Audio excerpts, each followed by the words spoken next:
Steph, excellent début de saison pour le Canadien, une autre victoire contre les Prédateurs jeudi. Puis je veux qu'on parle de Jakub de Bèche. Depuis qu'il est arrivé avec le Canadien, je trouve que l'aspect qui le distingue, techniquement, tu le connais mieux que quiconque, mais l'aspect qui le distingue, c'est sa combativité. Puis c'est ce qu'on a vu encore hier soir, surtout en prolongation, avec un arrêt clé, un arrêt à deux contre le gardien. Oui, exactement. Comme vous savez tous, j'étais avec le Canadien à l'époque où on l'avait repêché et je me souviens tellement qu'est-ce qu'on aimait. On aimait beaucoup sur Jacob Dauberge, qui est un choix de cinquième ronde en passant, là, Mhm. et qui, c'est premièrement son gabarit, un gros gardien de but de 6 et 4. Et, il est gros et il joue gros. Mais ce qu'on aimait le plus, c'est que c'était un bon athlète, mais surtout, c'était un compétiteur. Et c'est sa grosse qualité. Et on l'a vu encore hier. À chaque fois qu'il est dans le filet, il me prouve là-dessus que nos dépisteurs et qu'est-ce qu'on avait vu sur lui, ils avaient vu juste. Et encore une fois, encore hier, il a fait beaucoup d'arrêts. C'est pas tout le temps beau, mais moi, juste, il trouve le moyen d'arrêter le puck et quand ça compte, il compétitionne. Donc, c'est des belles qualités de Jacob Dauberge jusqu'à maintenant. Là, à partir de samedi, Steph, c'est 5 matchs en 8 soirs. C'est ça, c'est assez intense, là. Tu sais, c'est plus qu'un match aux 2 soirs. Oui. Comment tu arranges Là, c'est Debèche qui a gardé le dernier match. J'imagine que samedi, ça va être Samuel Montembeault. Mais comment tu arranges le calendrier pour cette un petit peu plus que semaine-là? Mais c'est pas juste 5 matchs en 8 soirs, c'est 5 matchs en 8 soirs avec un voyage dans l'Ouest où c'est un décalage horaire. Bon point. Donc, faut ajouter ça. Et puis, et la façon que les deux gardiens de but sont en santé, la façon que les deux gardiens de but jouent en ce moment, mais j'ai aucune idée à y aller avec un partage de 3 à Montembeault et 2 à Dauberge. Et la cédule OK. est parfaite pour, tu dis, Montembeault à Montréal contre les Rangers samedi prochain. J'irai avec Dauberge lundi contre Buffalo parce qu'après ça, c'est là que le décalage horaire rentre en ligne de compte et tu veux qu'un Montembeault soit frais pour mercredi soir à Calgary. Et le lendemain, mais c'est un no-brainer, si tu me permets l'expression, Ouais. parce que c'est un deuxième match en 2 soirs. Tu vas avec Daubesh à Edmonton et après ça, tu finis la semaine samedi prochain avec Montembeault. Donc, je pense que la cédule est bien faite et la façon que nos deux gardiens de but jouent, on est dans une très, très belle position avec nos deux gardiens de but pour y aller.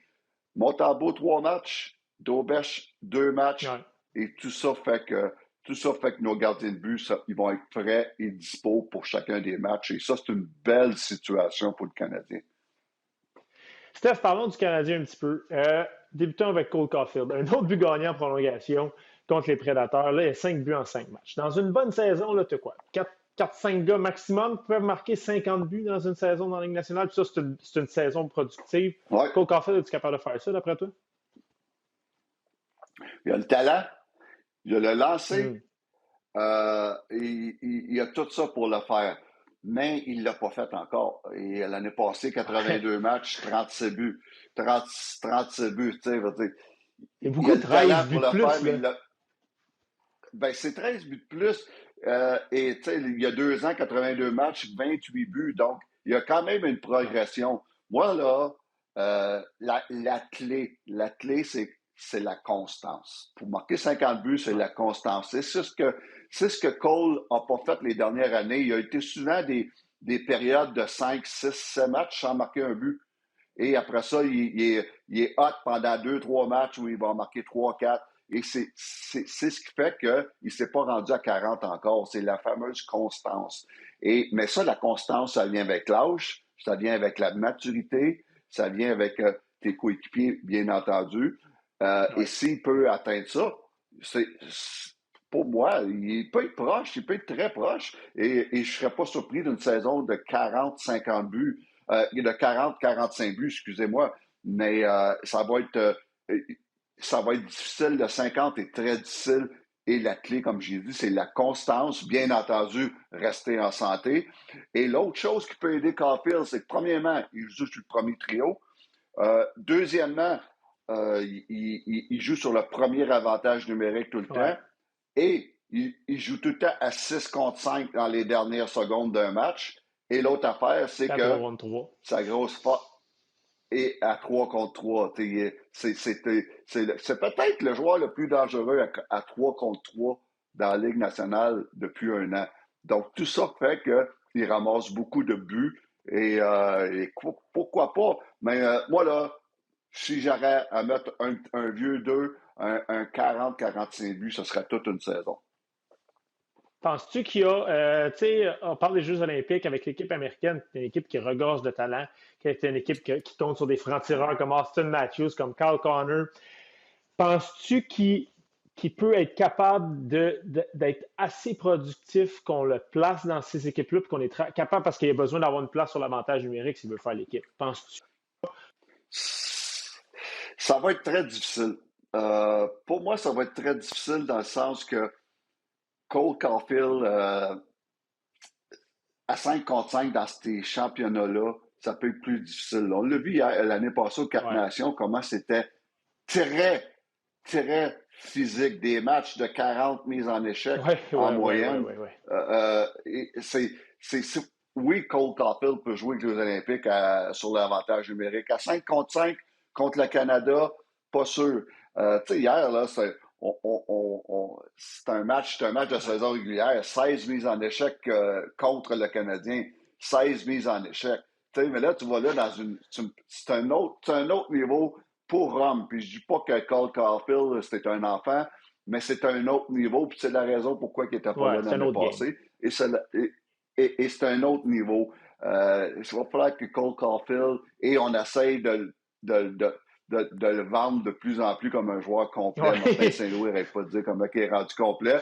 Mais tu sais, Martin Saint-Louis, même dans ses meilleures années avec Team Canada, il était sur le borderline là, dans ses Ouais. meilleures années. Donc, tu sais, je pense que la comparaison est bonne avec Martin Saint-Louis puis Cole Caulfield. C'est deux joueurs exactement pareils.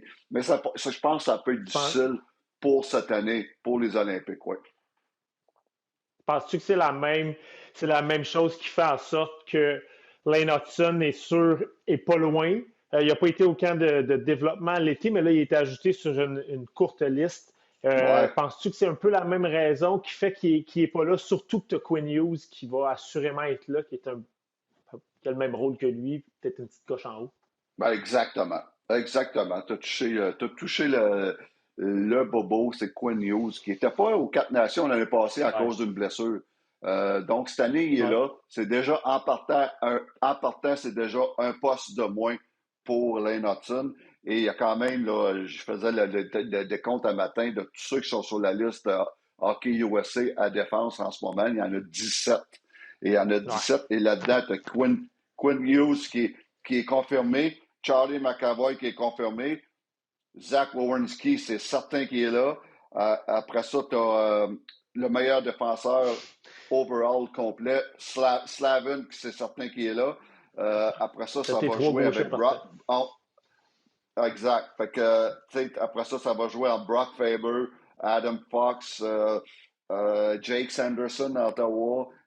Ça va être Ouais. difficile pour Lane Hudson pour les mêmes raisons. À 5 contre 5, et moi, je suis contre les meilleurs au monde. Ça joue physique. Ça peut être un petit peu plus difficile pour l'instant. Mais le fait qu'on l'a rajouté, ça veut dire qu'on veut l'avoir dans notre pipeline pour les années à venir. Puis Mhm. c'est une bonne idée d'Hockey USA de le rapprocher de ce pipeline-là. Dernière question pour toi, Steph. Quand on se reparle dans 2, 3 mois, le deuxième centre du Canadien, c'est-tu Oliver Kapanen ou c'est Kirby Doc? C'est Ni rien qui l'un ni produit, en tout l'autre. cas. Ni l'un ni l'autre. Ni C'est l'un Jake ni Evans, l'autre. finalement, le deuxième centre? Non, ni l'un ni l'autre, ni l'autre. Non, écoute. Non, Oliver Kapanen, pour moi, il démontre des belles choses. J'adore le style de hockey, le style de joueur de hockey qui est Oliver Kapanen, qui est un joueur qui joue sur les deux sens de la patinoire, un gars intelligent, un gars qui peut amener une certaine production offensive, un gars qui va au Ouais. filet.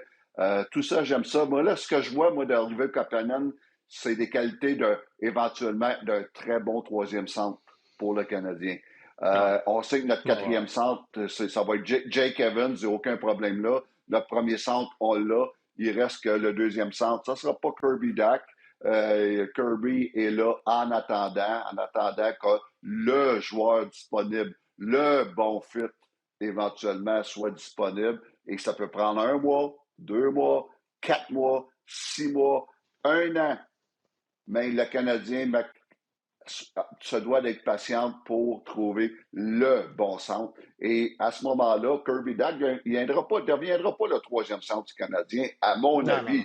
il va devenir un bon ailier de troisième trio. Et avec ça, moi, là, je suis très confortable avec un Kirby Dack à l'aile sur un troisième trio. Ça serait la situation idéale éventuellement. Parfait, Steph. Je te remercie beaucoup pour ça. On se reparle la semaine prochaine.